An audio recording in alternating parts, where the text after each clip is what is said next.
बस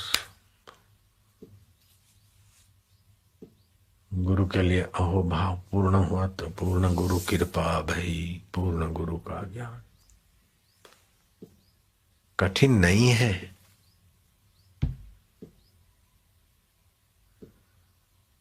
हे राम जी श्रद्धावान विचारवान, श्रद्धावान नहीं, हे राम जी विचारवान के लिए संसार तरना गोपद की नाई।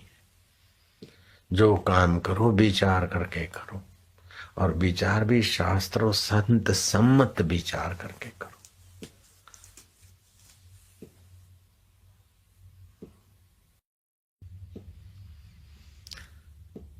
तो दीक्षा वाले का लक्ष्य ये होना चाहिए कि हमें परम सुख पाना है, हमें परम ज्ञान पाना है, परम अमृत पाना है।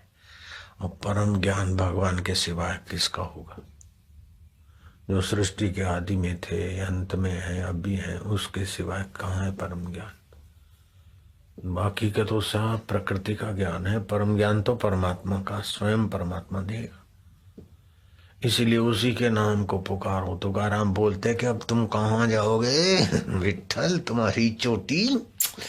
तुम्हारी चोटी गुरु ने मेरे हाथ में दे दी। अब तुम्हारे नाम का जप करूंगा, तुम्हारे से प्रीति करूंगा। अब प्रीति नहीं कर तो डांटूंगा भी, लेकिन जाओगे कहाँ? अब तो गुरु जी ने गुरु दीक्षा देके तुम्हारी चोटी पकड़ा दी। हाँ,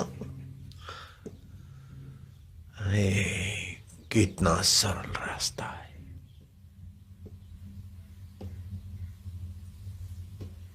फिर तो योगी अपने आप का गुरु होता है, और उसको गुरु के साथ संबंध जोड़ने में आसानी हो जाती है। सपने में दर्शन और मार्गदर्शन भी मिलता है, प्रेरणा भी मिलती। आपकी बैटरी 10 मीटर देखती है तो घबराओ नहीं, 10 किलोमीटर भी देख लेगी। आप चलते जाओ, आगे का रास्ता साफ होता जाएगा।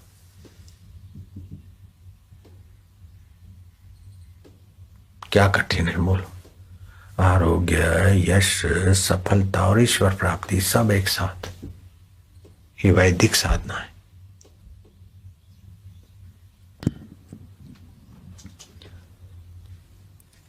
वशिष्ठ बोले, हे राम जी, वशिष्ठ बोले, हे राम जी, सूक्ष्म बुद्धि विचारवेत्ता जैसे आत्मदेव को देखकर विषयों की प्रीति त्यागते हैं, ऐसे तुम भी त्यागो। प्रथम दिन के 2 भाग देह के कार्य करो, 1 भाग शास्त्रों का श्रवण विचार करो, और 1 भाग गुरु की सेवा करो। जब कुछ विचार संयुक्त मन हो जाए, तब 2 भाग वैराग्य संयुक्त शास्त्रों को विचारो, और 2 भाग ध्यान और गुरु के पूजन में रहो। अगर ईश्वर प्राप्ति शीघ्र करनी है तो दिन के 2 भाग कर लो।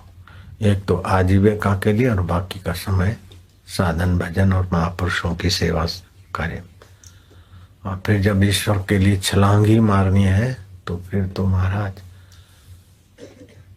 दिन के 4 भाग, 1 भाग ध्यान, 3 घंटे 3 घंटे जप, 3 घंटे शास्त्र विचारते विचारते डूबना, और 3 घंटे सत्पुरुष की सेवा। ईश्वर साक्षात्कार। योग वशिष्ठ में भगवान राम के गुरुदेव ने मार्ग बताया। हे राम जी, इस क्रम से जीव ज्ञान कथा के योग्य हो जाता है और क्रम से निर्मल भाव को ग्रहण करता है। तब शनै शनै उत्तम पद की भावना होती है। जब परमात्मा में ज्ञान प्राप्त होता है, तब कर्म की फांसियाँ छूट जाती है। जीवों को शाश्वत आनंद आत्म विश्रांति के सिवाय न तपों से प्राप्त होता है, न दानों से प्राप्त होता है, और न तीर्थों से प्राप्त होता है। आत्मा परमात्मा की प्राप्ति तप से, तीर्थ से, दान से नहीं होती। आत्मवेता गुरु के मार्गदर्शन से और उनकी कृपा से होती है। आखिरी फल ये तो थोड़े थोड़े देर के लिए तप तीर्थ दान मिला, ठीक है, फिर स्वर्ग जाओ या ये करो फिर गिरो, लेकिन आखिरी ऊंची पदवी गुरु कृपा ही केवलम शिष्यस्य परम मंगलम। भगवान राम भी धरती पे आए तो गुरु के शरण गए, कृष्ण भी आए तो गुरु की शरण गए। राम कृष्ण को देवी के दर्शन होते थे, फिर भी देवी माता काली ने कहा जाओ तोतापुरी गुरु के शरण। और गुरु ये आत्मा परमात्मा का प्रसाद चढ़ा, इससे आत्म सुख मिलता है। फिर सुख के लिए बाहर भटकना नहीं पड़ता। अपना इस दिल तस्वीर है यार, जबकि गर्दन झुका ली, मुलाकात कर ली, तो वो सुख का भोगी नहीं बनेगा, सुख का दाता बन जाएगा।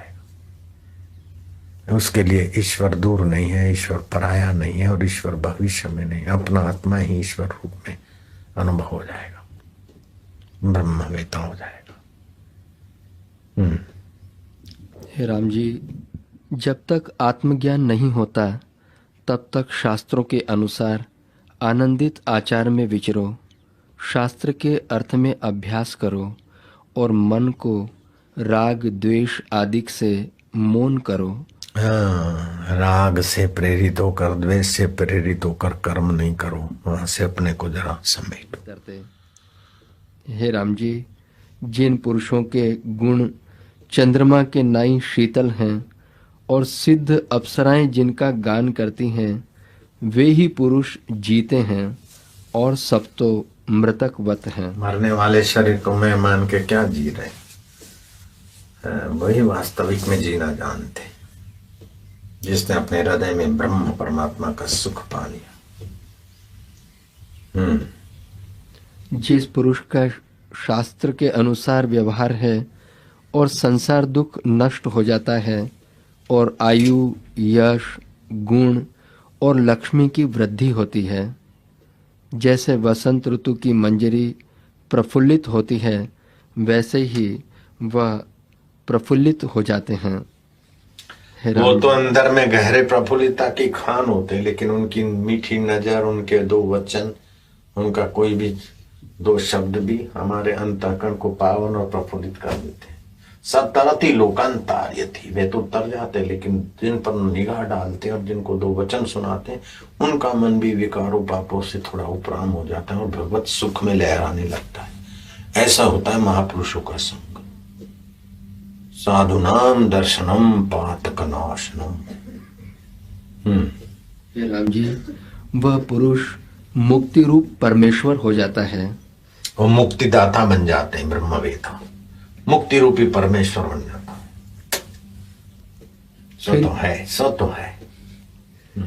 फिर चाहे वह समाधि में रहे अथवा कर्म करे या न करे, उसका करने न करने में कोई हानि लाभ नहीं। चाहे ध्यान समाधि में रहे, चाहे लोगों के संपर्क में रहे, चाहे नाचे, चाहे राज्य करे, चाहे योद्धा बन के युद्ध करे, उसके लिए फिर कोई बंधन नहीं होता। एक बार अपने आत्मा परमात्मा को जान लिया, बस।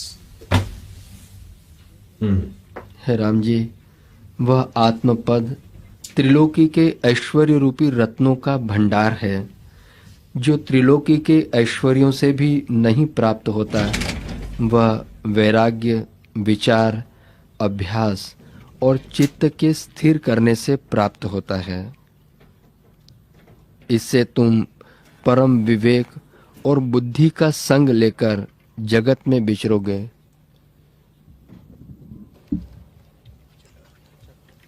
हे राम जी, चंद्रमा और हिमालय पर्वत भी ऐसा शीतल नहीं जैसा शीतल ज्ञानवान का चित्त होता है।